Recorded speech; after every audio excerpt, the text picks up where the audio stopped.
आईपणाचा अनुभव मी दुसऱ्यांदा घेतीये. दुसऱ्यांदा आई झाली आहे तरी पण मला तेच टेन्शन जेव्हापासून बेबीला सॉलिड फूड द्यायला स्टार्ट केलंय. मग ज्या पहिल्यांदा आई झाल्यात त्यांच्यासाठी तर हा किती मोठा प्रश्न असेल की आपल्या बाळाला आपण नेमकं द्यायचं काय.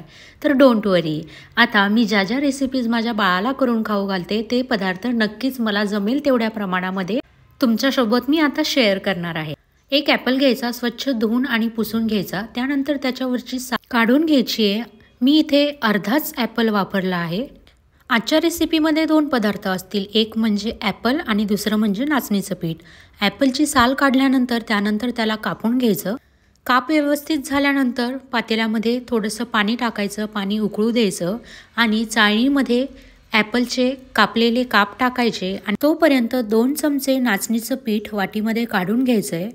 आणि एवढ्या वेळामध्ये ॲपल चांगले स्टीम झालेले असतात, तुम्ही इथे बघू शकता. मग नंतर ते मिक्सरच्या भांड्यामध्ये टाकायचे आणि हे अशा प्रकारे ग्राइंड करून घ्यायचं आहे. तुम्हाला हवं असेल तर तुम्ही त्यात थोडंसं पाणी टाकू शकता, मी टाकलेलं नाही आहे.